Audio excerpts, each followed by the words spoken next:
Halo semuanya, pada video kali ini kita akan membahas pembuktian integral tentu dengan pendekatan jumlah Riemann. Nah, bagian pertama yang kita harus kupas bersama adalah partisi pada selang tertutup A sampai B. Apa yang dimaksud dengan partisi P pada selang tertutup A sampai B adalah sejumlah titik-titik yang ada dalam wilayah A sampai B, yang bila kita lukiskan dapat kita saksikan bersama sebagai berikut. Di mana ada A sebagai X0, dilanjut dengan X1, dilanjut dengan X2, X3, X4, X5, dan X6 sebagai Xn yang kita juga sebut sebagai B. Nah, di setiap titik-titik yang ada dalam wilayah A sampai B ini ada jarak ataupun sekat yang kita sebut dengan subselang. Nah, dari setiap subselang ini tentu jaraknya bisa tidak sama satu antara yang lainnya. Maka dari itu kita akan menemukan subselang terpanjang yang kita sebut dengan norm atau norm dari P, yang kita notasikan sebagai P diapit dua tanda kurung mutlak seperti ini. Nah, P ini menyatakan, sebagaimana yang saya sebutkan sebelumnya, menyatakan subselang terpanjang di antara titik-titik yang ada dalam wilayah A sampai B. Setelah mengetahui apa itu subselang dan partisi, maka selanjutnya kita akan mengupas bersama bagaimana kita dapat mengetahui nilai yang terdekat kepada nilai sesungguhnya dari suatu luas daerah dalam kurva lewat partisi tersebut. Nah, langkah pertama, misalkan kita beri dia kurva Y sama dengan fx, dan kita gunakan partisi sebelumnya, di mana partisinya x1 sampai dengan x6, x0 sampai dengan x6. Nah, setiap partisi kita berikan titik sampel. Nah, titik sampel itu berupa X bar 1, X bar 2, X bar 3, X bar 4, X bar 5, X bar 6. Setiap titik sampel ini bisa kita letakkan di mana saja selama dia menyentuh kurva si Y sama dengan Fx tadi. Setelah itu kita letakkan di mana titik sampel ini berada dalam kurva dan menyinggung bangun yang kita lukiskan berupa Fx bar 1 seperti yang ada pada gambar berikut ini. Nah, untuk X0 sampai X1 kita temukan bahwa ada satu persegi yang titik sampelnya berupa Fx bar 1. Begitu juga untuk X2, X3 dan seterusnya, Fx bar 2, Fx bar 3, Fx bar 4, Fx bar 5 dan Fx bar 6. Nah, setelah itu langkah selanjutnya yang kita lakukan setelah melukiskan masing-masing persegi untuk mengetahui luas yang paling mendekati dalam kurva adalah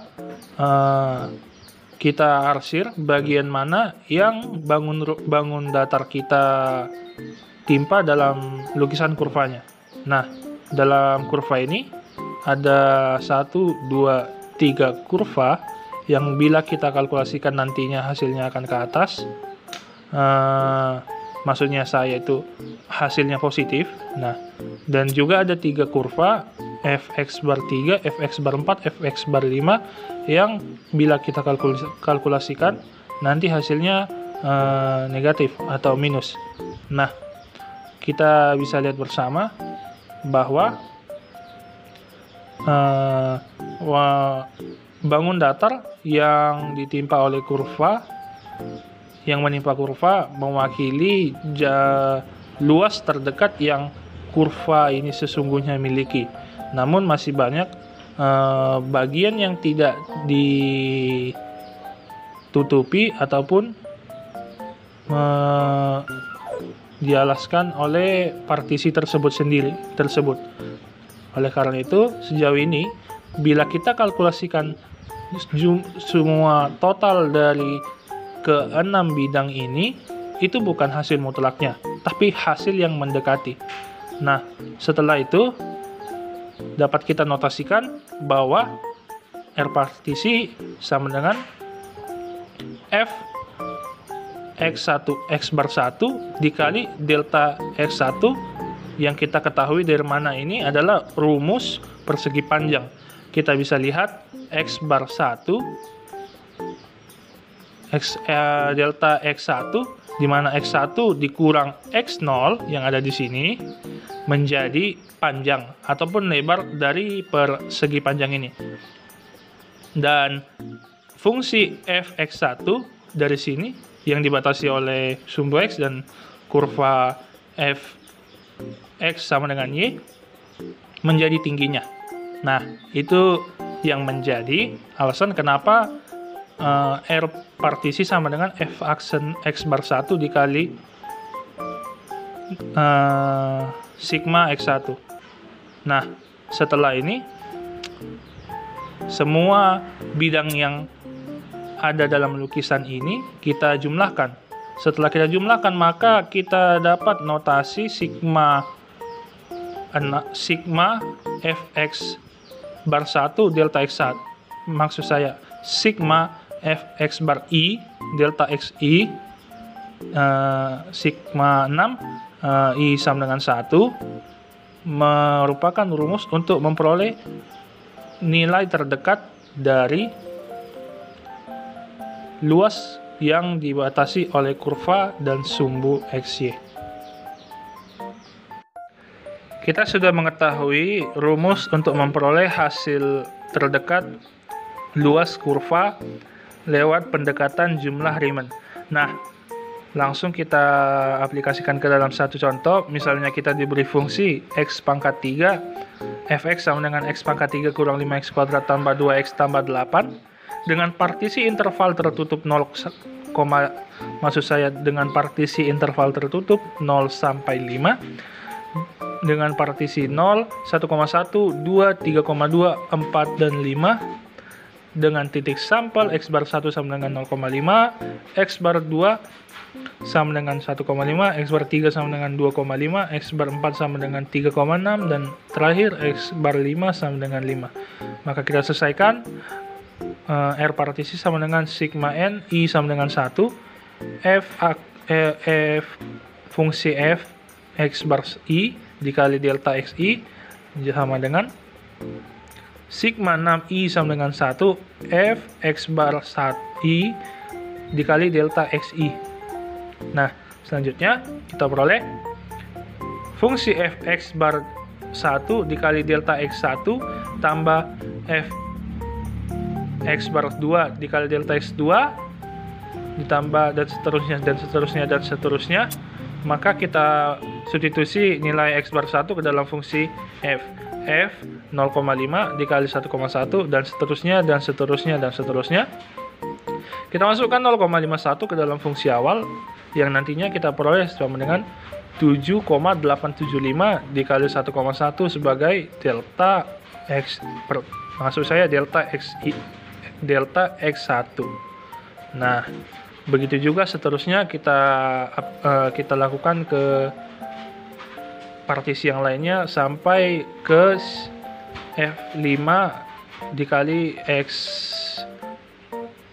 delta X5 yang akhirnya membawa kita pada hasil akhir 23,9698. Sejauh ini kita bisa ketahui bersama bahwa dengan pendekatan Riemann kita dapat mendapatkan nilai terdekat dari luas kurva yang ada.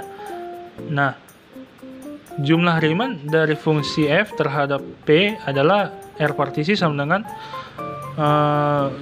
total luas bangun yang positif bila kurvanya dilukiskan. Bila tidak, maka kita cari manual seperti yang kita lakukan di contoh sebelumnya, dikurang dari luas bangun total yang yang ada di bawah kurvanya. Sekali lagi, bila dilukiskan.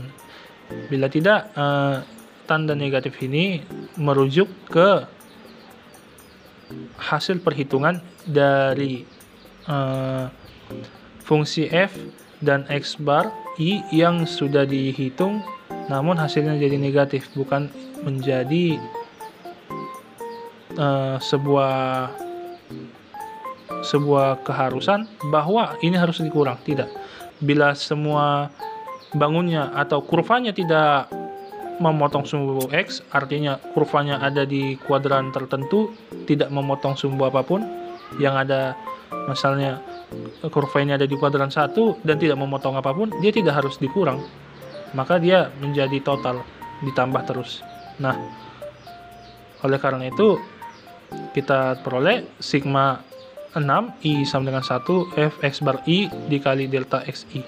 Nah, apa yang akan terjadi bila partisi ini, yang partisi terpanjang, norm ini bisa kita lihat menjadi norm ini, norm P di X4 mendekati 0.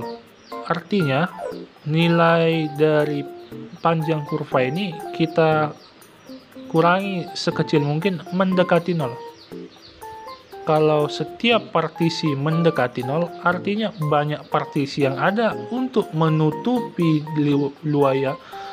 wilayah kurva semakin banyak. Nah, apa yang akan terjadi bila partisi semakin banyak dengan delta XI yang semakin kecil atau mendekati 0? Maka hasilnya akan menjadi seperti ini. Kita bisa lihat bahwa daerah-daerah yang tidak masuk dalam perhitungan, yang menjadikan perhitungannya kurang akurat dari perhitungan sebelumnya, seperti daerah ini. Daerah ini yang tidak masuk dalam kurva, daerah ini yang masuk dalam kurva tapi tidak masuk perhitungan, dan ini yang masih dalam daerah kurva tapi tidak masuk perhitungan karena tidak ditimpa oleh bangun datar ini. Begitu juga bagian sebelah sini yang tidak masuk perhitungan, ini kurva ini yang menjadi masuk perhitungan tapi tidak terkena bidang datar, dan sebagainya dan sebagainya.